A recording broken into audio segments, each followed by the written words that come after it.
Friends, hope all you are doing good. So let's continue with the topic resource planning today. Okay, so we have covered the resource classification and resources depletion, International Summit Rio de Janeiro 1992, Sustainable Development Agenda 21. So I would like to tell you that if you have not gone through, so please watch the previous videos. So resource planning. The question is, why do we need resource planning? So there are some regions which can be considered self-sufficient in terms of the availability of resources, and there are some regions which have acute shortages of some vital resources. Okay, so there are the undistribution of the resources. We need to do the equal distribution of the resources. Here are some examples are given. Example: state of Jharkhand, Chhattisgarh, and Madhya Pradesh rich in minerals and coal deposits. Okay, now take example of Arunachal Pradesh has abundance of water resource but lack of the infrastructure development. The state Rajasthan is very well endowed with the solar and wind energy but lack in the water resource. Now see the example of Ladakh. So Ladakh is relatively isolated from the rest of the country. It has very rich cultural heritage, but it is deficient in water infrastructure and some vital minerals. This is called the balanced resource planning. At this calls the balanced resource planning means you can see here are some states are given. Those who are self-sufficient in some particular resources, but they are facing some acute shortages in some certain resources. So we need to divide the resources equally. That is why these all problems cause the balanced resource planning at all levels: national level, state level, region level, and local level. Okay, let me repeat it: national levels, state level, regional level, and local level. So now, how can we do the resource planning? So here are three steps are given. First, identify the resource and then do invention of that resource in the region, in that particular region of the country, and then do survey, mapping, and qualitative and quantitative estimations. Okay, to measure that resource means we have to identify the resource, then we need to do survey, mapping, that quality of that resource, quantity of that resource, how much we can use at present, how much we can conserve for the future. So these all are the stuffs. And who does this? GSI. Okay, Geological Survey of India. Geological Survey of India. Now the second point we need to do: evolving our planning structure endowed with appropriate technology, skill, and institutional setup for implementing resource development plans. Means now suppose we have done this identification and inventions, mapping, surveying, all that this that this take the example of coal, that this much coal we are getting, the quality of coal is this, and this much coal we can use at present, we can this much coal we can conserve for the future. So all these resources, but to extract that resource we should have this technologically advancement and skilled labor and institutional setup. Okay, to implement that resource with the development plans. Now the third point you can get it here. Third point: matching the resource development plans with the overall national development. Okay, now we have qualified all both of the points above. Now we need to do that all the stuff, that resource, with the development of the national development plans. Okay, we'll have to match it with that. Here term is coming first 5 year plan. Okay, we don't follow this first 5 year plan right now after the setting after setup Niti Ayog in the country.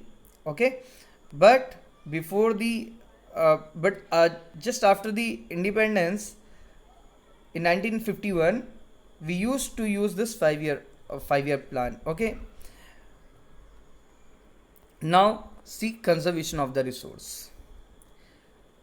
So in this now we need to do conservation of the resource. Okay, as because of this overutilization, we are facing socio-economic and environmental problems nowadays. So here a statement by the Gandhiji is coming. I would like to focus you on that statement. It is very important. It can be asked in your board examination too. So here the statement is, there is enough for everybody's need, the every everybody's need, and not for anybody's greed.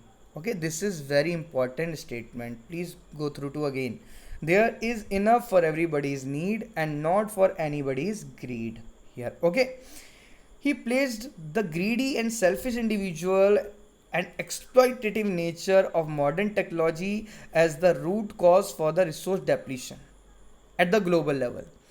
So it is means like if we are using a bucket of water, okay, if we are using a bucket of water, so we should use only a bucket of water, not to exploit three buckets of the water and just misuse the water resources. Some people, those who are means egoist, sometimes they claim this, that we are paying this electricity bill, we are paying this electricity bill, we are paying this water bill, so it is up to us that how much we can use or misuse.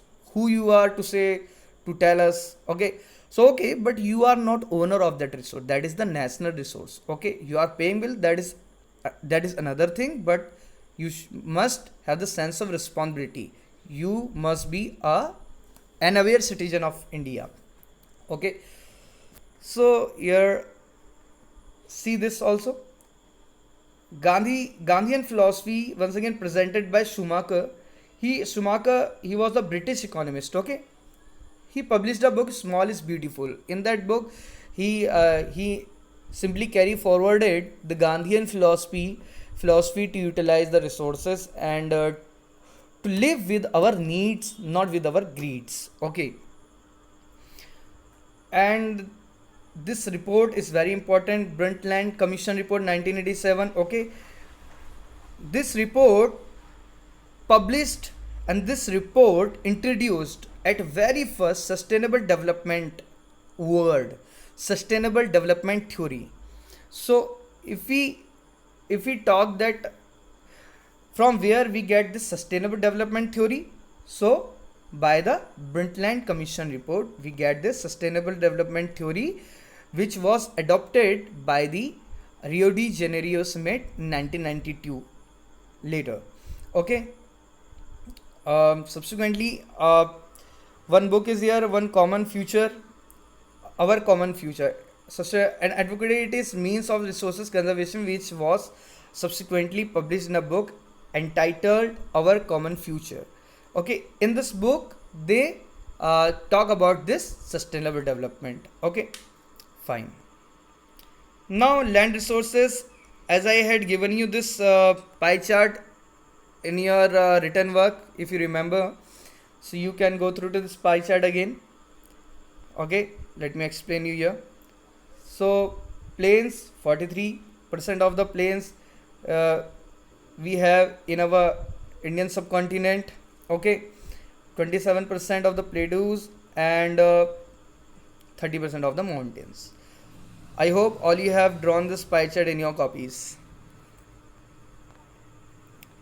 So let me continue with this, that let's focus on this land use.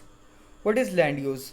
We live on land platform means our population is increasing. Okay, first our population is increasing day by day. Okay, but our land mass, a term is coming here, finite magnitude. Okay, this is magnitude here. If you have book, you can go through. Finite magnitude means the land mass which cannot be increased. Okay, that is finite. Okay, not infinite. Yes, our demands are being infinite day by day, so we should be aware about it, that we don't have this much land mass, but we are increasing day by day in population. Okay, and very sooner we can cross the China's population, and we can top at the first level, at first position in population in the world. Okay, so in the second paragraph it was explained that pie chart. I hope all you have gone through to here. So we'll be taking the land utilization is in next video.